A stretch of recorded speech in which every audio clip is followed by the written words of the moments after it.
कक्षा 7वीं सामाजिक विज्ञान अध्याय 2 नए राजा व उनके राज्य। इसके 9 प्रश्न है जो भाग के पहले भाग के मैं आपको समझा रहा हूं। इनको आपको कॉपी में उतारने हैं और अगर ये कोरोना का लंबा रहा तो इसमें से टेस्ट भी लिया जा सकता है, इसलिए इनको जरूरी आपको कॉपी में उतारना है। सामंत या मातहत कौन होते थे? सामंत 7वीं सदी आते आते उपमहाद्वीप के विभिन्न भागों में बड़े भूस्वामी यानी बड़े भूस्वामी हो गए, जिनके पास काफी क्षेत्र हो गया और योद्धा नए सरदार अस्तित्व में आ चुके थे। ये सामंत या मातहत कहलाते थे, यानी राजा इनको भी सम्मान देता था और राजा को ये सैनिक सहायता, राजस्व आदि उपलब्ध करवाते थे।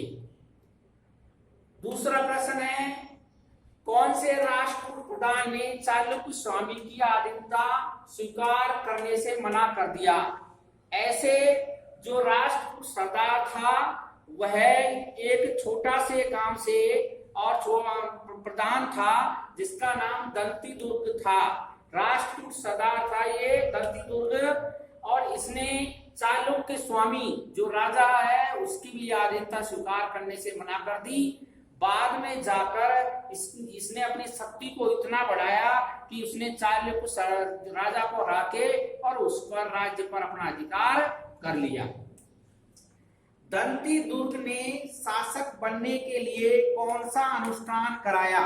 ऐसा माना जाता था उस समय कि केवल क्षत्रिय ही शासक राजा बन सकता है और दंती दुर्ग क्षत्रिय शासक नहीं था, तो इसके लिए उसने एक ब्राह्मणों के द्वारा एक स्वयं को शासक सिद्ध करने के लिए एक अनुष्ठान करवाया। उसको हिरण्य गर्भ यानी सोने का गर्भ नाम का अनुष्ठान ब्राह्मणों के द्वारा उसने करवाया, जिसके कारण वह क्षत्रिय न होते हुए भी खुद को शासक उसने घोषित किया। चोल वंश के अभिलेखों से कितने प्रकार के करों की जानकारी मिलती है? यानी चोल वंश शासक है उसमें लगभग 400 प्रकार के करों की जानकारी उस समय की प्राप्त होती है। ऐसा माना जाता है विभिन्न प्रकार के कर जो इसमें लगाए जाते थे।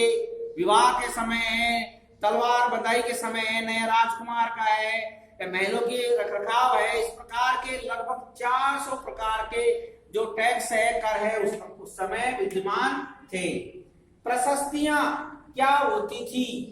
बड़े बड़े राजा और बड़े बड़े जो शासक थे वो खुद की प्रशंसा के लिए, खुद को बड़ा बताने के लिए कवि, चारणों या ब्राह्मणों से स्वयं की प्रशंसा में लेख लिखवाते थे।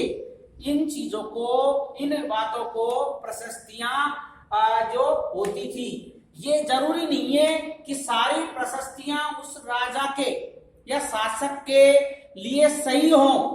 कई बार राजा के या शासक के दबाव में इन कवि और चारणों और ब्राह्मणों को उसकी झूठी प्रशंसा भी करनी पड़ जाती थी।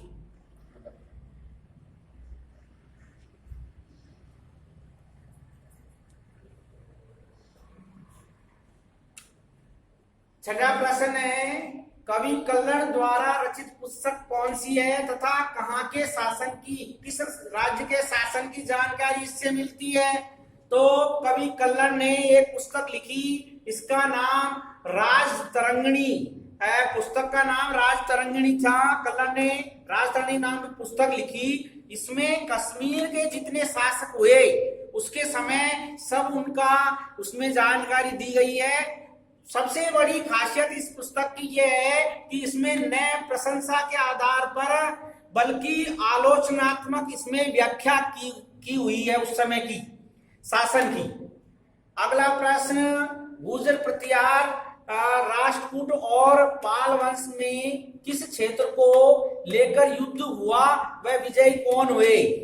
गुर्जर प्रतिहार, राष्ट्रकूट और पाल वंश में गंगा नदी के घाटी के क्षेत्र में कन्नौज नगर को लेकर लगभग 100 वर्ष तक युद्ध चले। इस 100 वर्षीय त्रिपक्षीय युद्ध में लड़ने के बाद में और अंततः गुर्जर प्रतिहार शासकों की इसमें विजयश्री हुई और उन्होंने कन्नौज क्षेत्र पर अपना शासन स्थापित किया।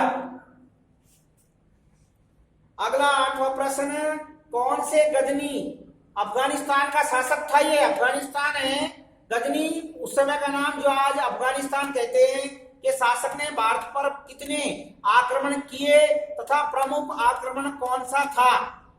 तो इसमें जो अफगानिस्तान का गजनी का महमूद गजनवी शासक का नाम है। महमूद गजनवी ने 17 बार भारत पर आक्रमण किया।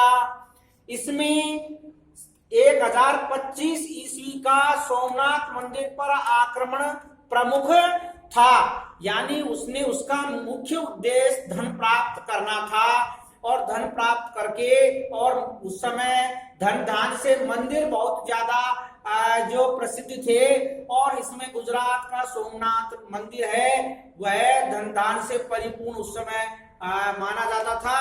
और 1025 ईस्वी में उसने सोमनाथ मंदिर को जी भरकर लूटा और लूटकर जो गजनी ले गया। 1025 ईस्वी में सोमनाथ मंदिर पर आक्रमण उसका प्रमुख आक्रमण था।